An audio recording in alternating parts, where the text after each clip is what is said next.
What's up guys, it's your boy DS, and today I'm going to be giving you guys 5 tips that you need to know before buying Hogwarts Legacy. Now, Hogwarts Legacy is on the horizon, coming out in about 9 days or so it's coming out very soon. So with that being said, let's go ahead and get into these tips. Tip number 1 is going to be early access. If you guys didn't know, if you get the deluxe edition, or if you guys are really fans and get the collector's edition, you will get 72 hours early access. Now obviously this is only for the PlayStation 5, Xbox Series S, and PC only, but with this pack you will get 3 days of early access before everybody else. On top of that, you will get an Onyx Hippogriff, and you will also get the Dark Arts Garrison hat and the Dark Arts pack, which comes with the Thestral mount, Dark Arts cosmetic set, and Dark Arts battle arena. The deluxe edition is going to be $10 more than the base game, so if you're buying it on whether it's on PC, Xbox, or PlayStation, the standard edition is $70 and the deluxe edition will be $80.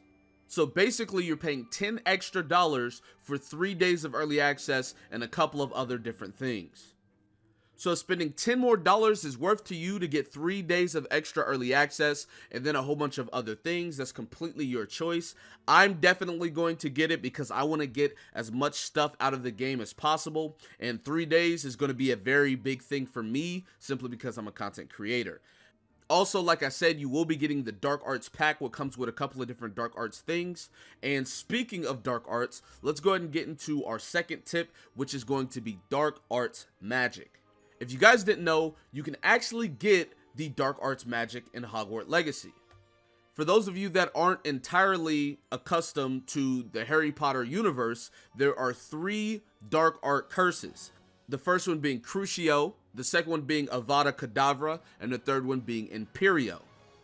Crucio basically is a spell of torturous nature, and it inflicts unimaginable pain on whoever is struck by it.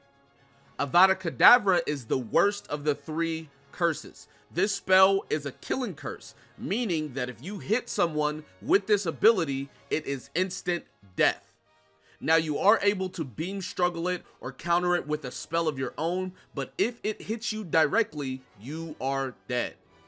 And then the last one, Imperio, is not as bad as the first 2, but it's still an unforgivable curse. What this allows you to do is whoever you cast this on, they automatically have unquestionable loyalty to you. So if you are the caster and you cast this on someone, at that point you basically control whatever they do.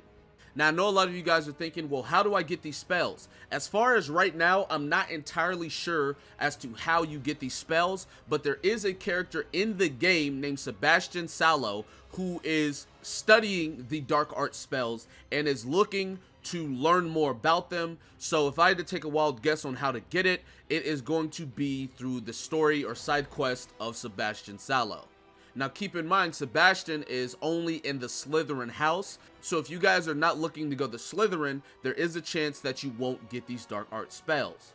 And now that we mentioned Slytherin house, let's go ahead and talk about our third tip, which is choosing your house. You can choose what house you go to in Hogwarts Legacy. Now I know in the original Harry Potter, the hat chose it for you, but obviously in the game version, they don't want to take that freedom away from you. So in this game, you are allowed to choose what house you go to. The first house and the most standard house, I believe, is going to be Gryffindor, known for their courage under fire, unwavering bravery, and stout-hearted chivalry.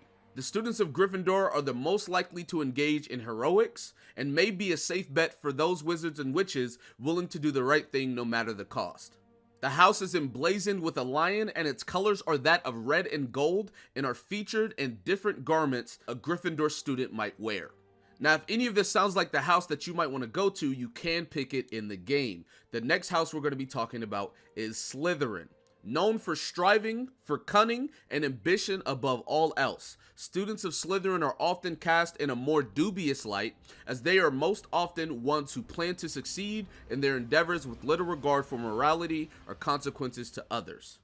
The house is represented by a snake, and its colors are that of green and silver. So this house is basically for those people that will achieve their goals by any means. They don't mind doing anything they can to get what they want, or not letting anything stand in their way. Now, I personally am going to Slytherin myself, seeing as I am that type of person. I am a very determined person, and I won't let anything stand in the way of what I want and my goals. So, if that sounds like you guys, you can choose that in game as well. Moving on to the third house, which is going to be Ravenclaw, known for their wisdom, wit, and creative intelligence for solving problems. The students of Ravenclaw are often assumed to be the smartest of their peers.